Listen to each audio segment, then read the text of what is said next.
So, I didn't want to make this video. I really don't feel like it. But I think the best times to make videos is when things are happening in real time, so I can actually express myself through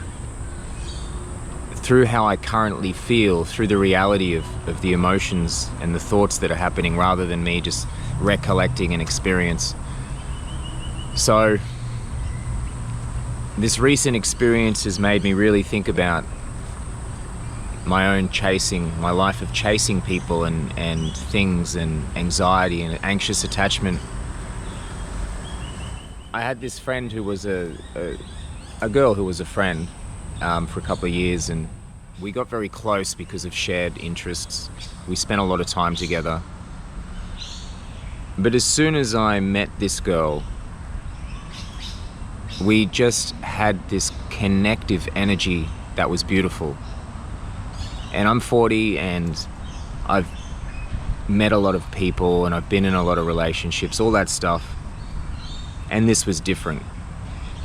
It was just this intellectual and conversational flow and ease that I've never experienced before with anyone.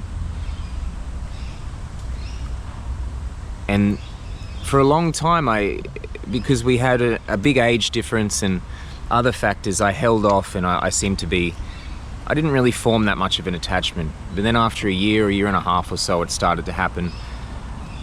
And it seems inevitable now that would happen. That a connection like that and a girl and a guy who's single, of course this would happen. Looking back, I see it, So as soon as I start forming an actual attachment, I start to get anxious. I start to overanalyze. I start to, want more from them, and they, especially when they're not giving much or as much as me. And I could sense that in this situation where she was a lot more reserved than me. I was a lot more emotionally open and I think willing to be closer, but I sensed that she wasn't because of whatever reasons. And this triggers my anxiety a lot. When I like someone and they pull away, or they don't have the equal energy, I get anxious and I start to overanalyze, and I start to get, panic a bit and stuff like that. So eventually, we never spoke about any of this stuff, but eventually it all sort of broke down. And we had this final meeting together, and it was one of the most beautiful experiences of my life, honestly, because this is a nearly 2-year close friendship.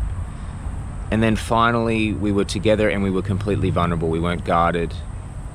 I was some of the most vulnerable I've ever been in my life, and I believe she was as well. And it just all came out. I told her how I felt. And then she ended up saying that she has feelings too, but because of the age factor, we have a significant age difference, she doesn't want to do it. And this ripped me apart, to say the least. This was just over a week ago now. And it really, for many reasons, it's a loss that I have never experienced before to this degree, because there are many other factors other than the friendship or relationship itself, even though it was never actually a relationship, but just that connection. And I think when you get older, you've met so many people and you've had so many experiences that when something is special, it really is significant and you want to hold on to it. And this was special, this connection. This was something else, and I've never had something like it. And for it to be torn apart simply because of age is just devastating, to say the least. So when I was grieving this, because it's all still happening in real time, there's a lot of grief to get through with this loss. And I noticed, this was probably within the first few days of it happening, I noticed that when I was crying, I would say things, something came out of my mouth that I've never said before, because you know how you sometimes latch on to certain phrases when you're crying. And it was the words, "Please love me." And I straight away sort of recognized it as kind of the core of what it is to be an anxiously attached person. Is that we don't self-generate any love, and I'm not even sure many other people do, but we really seem to rely on the people around us to validate us and give us love. But it's not entirely true, because I had one particular relationship, a couple that were pretty good, where because of they expressed to me in an equal way how much, that they liked me, that it was fairly equal. And, my anxiety wasn't triggered at all. But it's when there's an imbalance, and in this case, the imbalance was that she felt she had feelings, but something was stopping her, and I had feelings, and I was just more forthcoming, and I wanted more than she wanted, and that imbalance just triggers this crazy anxiety. And people say that you need to love yourself before other people can love you, or if you do love yourself, more people will love you, or whatever it is. But this to me is overly simplistic, because we are pack animals that require external love and validation in order to be healthy. If you stay alone, completely alone for a few days, you will start to experience what it's like, and the body says there's something wrong, you need to be with people. And so it's never made a lot of sense to me, the self-love thing, and I mean, what is that exactly? But I guess part of self-love is that, as anxious people, we will chase people who don't really want us. And this isn't really self-respect.